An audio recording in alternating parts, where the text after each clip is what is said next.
जय हिंद दोस्तों। एक बार फिर से हम लोग जुड़ चुके हैं। इससे पहले की एक वीडियो में मैंने अपना जो एग्ज़ाम एक्सपीरियंस है वो शेयर किया था कि एग्ज़ाम एक्सपीरियंस कैसा रहा। एग्ज़ाम एक्सपीरियंस,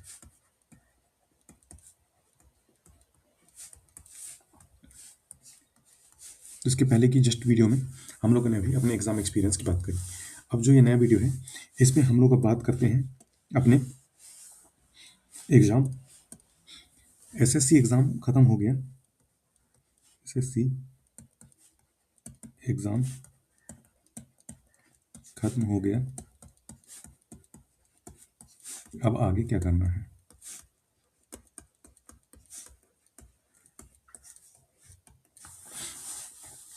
बस इसी पे ये वीडियो रहेगी कि अब हमको आगे क्या करना है। तो देखो, एसएससी एग्ज़ाम भले ही ख़त्म हो चुका है लेकिन हमारे बहुत सारे एग्ज़ाम अभी बचे हुए हैं। जैसे ही अभी रिसेंटली डीडीए जेई एग्ज़ाम का शेड्यूल है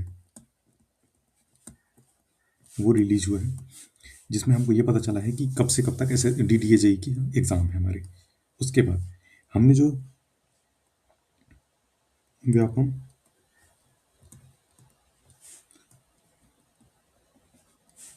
ग्रुप 2 सब ग्रुप 3 इसके फॉर्म भरे थे। असिस्टेंट इंजीनियर नगर निगम,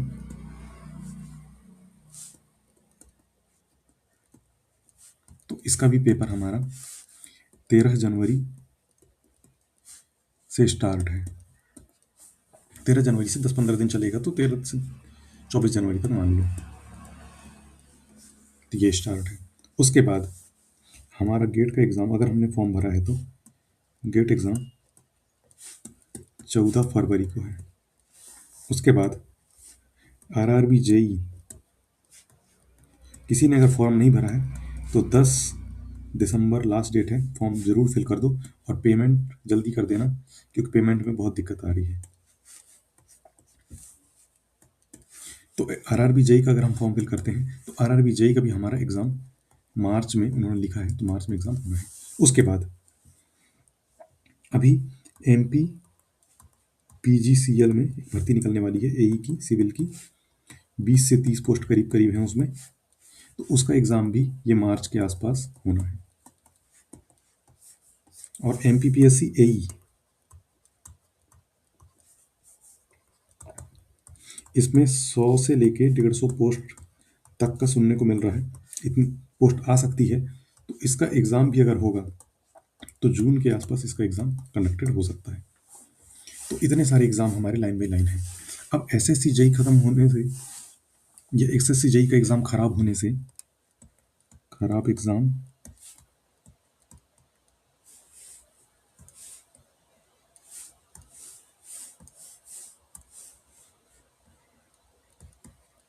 खराब एग्ज़ाम होने से लाइफ ख़त्म नहीं हो जाती। यह एग्ज़ाम अच्छा होने से लाइफ शुरू नहीं हो जाती। अच्छा भी एग्ज़ाम है तो इंतज़ार करो, 10 से 15 दिन में अभी आंसर की आ जाएगी। इसमें सबको नंबर पता चल जाएंगे। जिसके भी नंबर 120 130 बन रहे हैं वो मेंस की तैयारी में लग जाओ, और जिसके नहीं बन रहे हैं वो आगे के एग्ज़ाम की तैयारी में लग जाओ। हमको पीछे नहीं हटना है, हम एक बार आगे बढ़ चुके हैं तो हमको आगे ही चलते रहना है। पीछे आने का कोई ऑप्शन हमारे पास में नहीं है। तो हमको क्या करना है, अब हमको अपने सारे जो वीक सब्जेक्ट हैं उसको मजबूत करना है।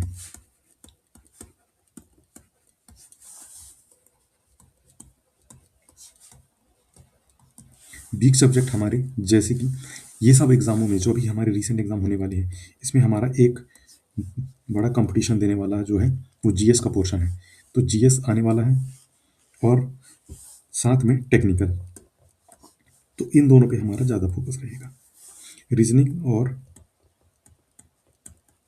मैथ्स पर थोड़ा कम रहेगा, क्योंकि यही चीज़ हमारे मार्क्स को घटाते हैं। तो जीएस में history, polity, economy, geography, science, static, GK और करंट अफेयर, ये पोर्शन है इसका। भले ही छोटा लगता है लेकिन बहुत बड़ा पोर्शन है इसका। इन सबको कवर करना बहुत ज़्यादा ज़रूरी है, तभी नंबर अच्छे खासे आएंगे। तो इसको हम लोग क्या करेंगे, डेली थोड़ा थोड़ा पढ़ना स्टार्ट करेंगे। डेली थोड़ा थोड़ा पढ़ना, क्योंकि एक साथ पढ़ेंगे तो कुछ चीज़ें याद नहीं होती है। डेली थोड़ा थोड़ा पढ़ना स्टार्ट करना है,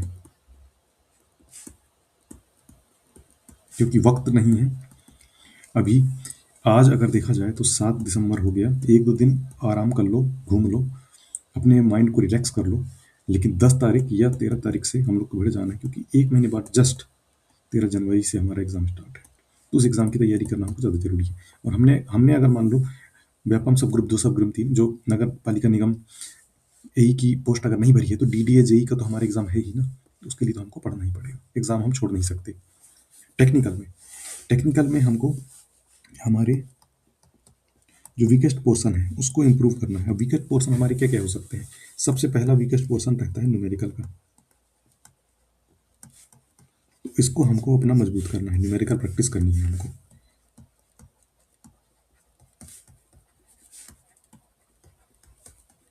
अब न्यूमेरिकल प्रैक्टिस कितनी की जाए? डेली के डेली 50 क्वेश्चन के आसपास हम लोगों को लगाने की कोशिश करनी है, इससे कम ही लगेंगे, इसलिए कोशिश करना है मैक्सिमम 50 लगाएं। उससे कम लग जाएगा कोई दिक्कत नहीं है। उसके बाद जो वन लाइनर आते हैं कंफ्यूजिंग वाले,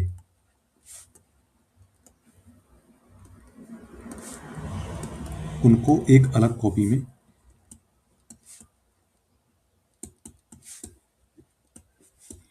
लिखना है और बार बार देखना है, और बार बार देखना है, बार बार, जिससे उनसे जो डाउटेड वाले क्वेश्चन हैं वो हमारे खत्म हो जाएंगे। उसके बाद डेली या फिर अल्टरनेट डे में हमको एक टेस्ट देना है,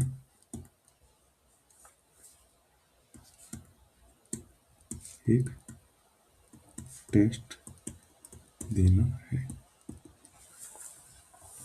डेली या अल्टरनेट डे में एक टेस्ट बिल्कुल जरूर देना है, जिससे क्या है कि एग्जाम का फियर जो है वो खत्म होगा, एग्जाम का डर खत्म हो जाएगा, या फिर कम हो जाएगा। न्यूमेरिकल पोर्शन में ये इस तरीके से करना है। और वन लाइनर क्वेश्चन के लिए बताया, कंफ्यूजन वाला पार्ट है, उसको कॉपी में अलग से लिख लेना है, उसको बार बार हमको देखते रहना है। जैसे कुछ टेबल की वैल्यू हो गई, हमको याद नहीं होती, बस उसको देखते जाना है, हमको वो चीज़ें याद हो जाएंगी। जीएस के लिए मैंने बता दिया कि डेली हम लोगों को थोड़े थोड़े चैप्टर पढ़ते जाने हैं, और उनकी पीवाईक्यू प्रैक्टिस हमको करना है। पीवाईक्यू प्रैक्टिस किससे करना है? बुक से करना है। बुक मैं बता दूंगा अगली वीडियो में कि अच्छी सी बुक सजेस्ट कर दूंगा कि उस, और बुक का पीडीएफ भी डाल दूंगा ताकि हम पीडीएफ से भी उन क्वेश्चनों को देख सकें। जीएस में भी हमको कोशिश करना है, कोशिश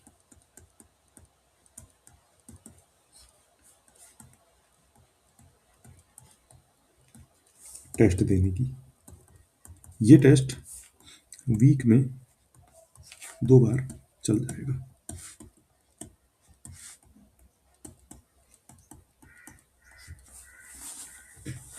देखो, डायरेक्ट चीज़ें एक साथ नहीं की जा सकती हैं। हम सोचें अपना शेड्यूल बनाने की, नहीं हम 10 घंटे 12 घंटे लगातार एकदम स्टडी कर लेंगे एक साथ, कोई मतलब नहीं निकलता। एक दिन स्टडी कर लोगे, दूसरे दिन 2 घंटे स्टडी करोगे, क्या मतलब निकलेगा? इसलिए जो मैं पैटर्न बता रहा हूँ, इस पैटर्न में हम लोग तैयारी करेंगे तो चीज़ें आसानी से हो जाएंगी और जल्दी कवर हो जाएंगी, क्योंकि एग्ज़ाम लगातार आते जा रहा है। अगर हम इस तरीके से अपनी पढ़ाई छोड़ देंगे तो डीडीए जेई आज निकल गया हाथ से, कल आरआरबी जेई भी निकल जाएगा, हमारे हाथ में क्या रह जाएगा? कुछ भी नहीं रह जाएगा। चुनाव होने वाले हैं,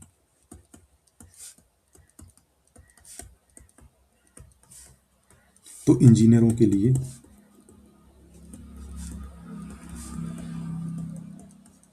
एकदम गुड लाइफ टाइम अपॉर्चुनिटी जो है वो आ रही है अपने पास में। अभी अगर नहीं करोगे तो 4 साल बाद करना पड़ेगा, अगर करना है तो। और नहीं करना है तो कोई बात ही नहीं है, लेकिन 4 साल बाद वही तैयारी दोबारा करना पड़ेगा। तो क्या हम यही चीज़ों को बार बार, क्या 4 साल तक वही चीज़ें पढ़ें, वही तैयारी करें, वही टेंशन लें? क्या ये वर्थ इट है? नहीं है।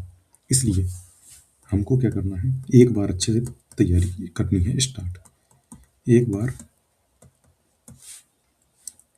जान लगा देनी है। इस चीज़ को समझो, क्योंकि मौका बार बार नहीं आता है। ये मौका बहुत अच्छा मौका हमको मिला है। यूपीपीएससी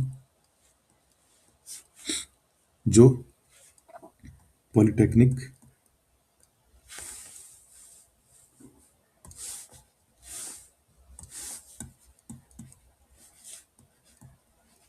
लेक्चरर, इसकी इतनी अच्छी पोस्ट हमको देखने को मिली है।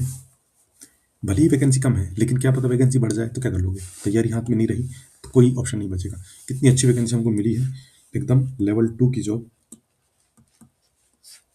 और ग्रेड पे भी अच्छा खासा 50-60 हज़ार रुपये सैलरी से स्टार्ट है। और कुछ नहीं, एक ही दिन का पेपर, 2 पेपर होंगे, इंटरव्यू होगा, सिलेक्शन हो जाना है। कोई एकदम हार्ड एंड फास्ट रूल नहीं है। इसलिए कुछ चीज़ हार्ड नहीं होती है, हार्ड हम खुद बनाते हैं। पेपर हमेशा मॉडरेट और हार्ड ही सुनोगे लोगों से। अब जिसकी तैयारी जैसी है उसके हिसाब से पेपर हो जाता है। तैयारी नहीं है तो पेपर हार्ड है, और तैयारी है तो पेपर इजी टू मॉडरेट हो जाएगा। इसलिए हमको इस चीज़ का नहीं रोना है कि पेपर खराब हो गया तो लाइफ खत्म हो गई, कोई दिक्कत की बात नहीं है। आगे और अच्छी अपॉर्चुनिटी हमारा इंतजार कर रही है। एसएससी जेई नहीं तो UPPSC polytechnic lecturer, UPPSC polytechnic lecturer नहीं तो आरआरबी जेई, आरआरबी जेई नहीं तो एमपीपीएससी एई, एमपीपीएससी एई नहीं तो यूपीपीएससी। कोई भी एग्जाम, बहुत सारे एग्जाम हमारे हाथ में आ रहे हैं, हमको उन एग्जामों को बिल्कुल नहीं छोड़ना है। एक ना एक एग्जाम हमको सिलेक्शन दिला ही देगा, याद रखो। एक ना एक एग्जाम हमारा सिलेक्शन कराएगा, और हमको एक ही एग्जाम चाहिए अपने सिलेक्शन के लिए, और बहुत अच्छी अपॉर्चुनिटी हमारा वेट कर रही है। अगर हमारा इसमें सिलेक्शन नहीं हुआ तो हमारा दूसरे एग्जाम में डेफिनेटली सिलेक्शन होगा। यही सोच के चलना है। इन चीज़ों से डिमोटिवेट नहीं होना है कि इसका सिलेक्शन हो जा रहा है, उसका सिलेक्शन हो जा रहा है। अगर तुम्हारे दोस्त का सिलेक्शन भी हो गया तो उससे तुम्हारा क्या फ़ायदा है ये बताओ? सैलरी उसको मिलेगी, सैलरी उसको मिलेगी, सीखेगा वो, सारी चीज़ें सामने वाले की होंगी। हमारे पास कोई ऑप्शन नहीं रह जाएगा। हमको बस यही सोचने का ऑप्शन रह जाएगा कि हम क्या करें, क्या करें, और बस डिमोटिवेटेड होते जाएंगे कि नहीं उसका सिलेक्शन हो गया, उसका सिलेक्शन हो गया। और हम क्या कर रहे हैं, इस चीज़ को देखो, हम क्या कर रहे हैं,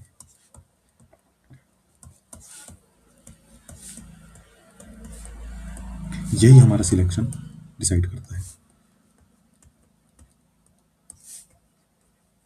यही हमारा सिलेक्शन डिसाइड करेगा। अब जो हम करेंगे वही हम भरेंगे, यही चीज़ है। अगर हम मक्का बोएंगे तो मक्का ही काटेंगे,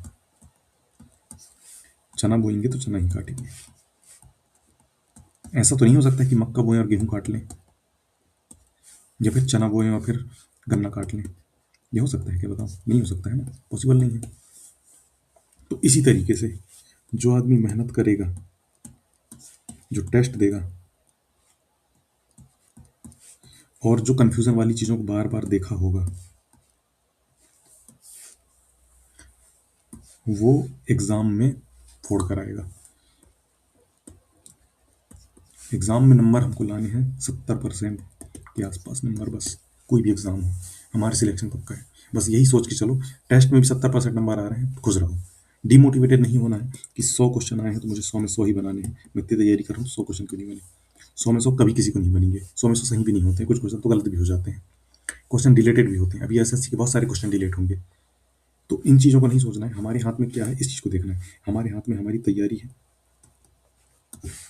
तैयारी।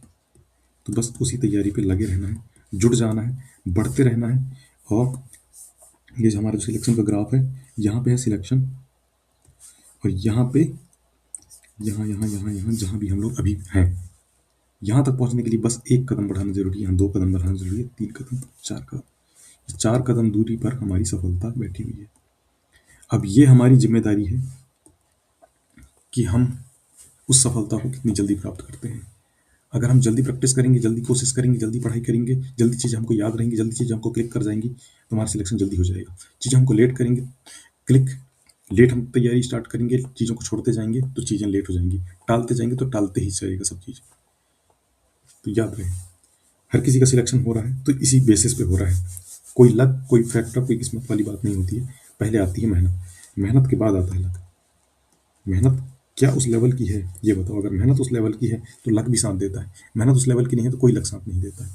अभी एसएससी जेईई का एग्जाम हुआ, अगर किसी ने मेहनत नहीं करी है तो इतने इजी क्वेश्चन आए थे, वो क्वेश्चन बिल्कुल नहीं बनते, उसको हार्ड ही लगते। लेकिन जिसने मेहनत करी है उसको समझ में आ रहा है ना क्वेश्चन किस तरीके के आ रहे हैं। जीएस वाला क्वेश्चन चलो अनप्रिडिक्टेबल है, लेकिन टेक्निकल में क्या हमने अपना 100% दिया, इस चीज़ को सोचो। अगर हम अपना 100% देंगे तो हमारा एग्जाम डेफिनेटली 100% अच्छा होगा ही होगा। तो इसी थॉट के साथ में हमको तैयारी करना है कि हमारा सिलेक्शन होगा, हमारा सिलेक्शन होगा और हमारा सिलेक्शन होगा, बस। क्योंकि बहुत सारी वैकेंसियां चुनाव के पहले पहले अब आनी तय हो चुकी हैं। अब कमर कस लो और तैयारी में लग जाओ। स्पीड से नहीं, 12-12 घंटे नहीं बोल रहा हूँ, थोड़ा थोड़ा पढ़ते जाना है, पढ़ते जाना है, थोड़ा थोड़ा हमको सीढ़ी चढ़ते जानी है। तो थोड़ा थोड़ा करके वो इतना ज़्यादा हो जाएगा कि सीधा एकदम एग्ज़ाम फोड़ देंगे हम। तो बस इसी थॉट के साथ में, इसी मोटिवेशन के साथ में आगे बढ़ेंगे। और इसी तरीके से वीडियो को लाइक सब्सक्राइब जरूर करना। मैं और आगे और अपडेट लाते रहूँगा कि हम जिन क्वेश्चन में फंसते हैं उन क्वेश्चनों को भी हम डिस्कस करेंगे, न्यूमेरिकल भी डिस्कस करेंगे। अब हम पूरी तैयारी से आगे बढ़ेंगे और एग्ज़ाम बिल्कुल निकालेंगे, तो हमारा सिलेक्शन जरूर होगा। इसी थॉट के साथ हम लोग वीडियो को एंड करते हैं। Okay, thank you.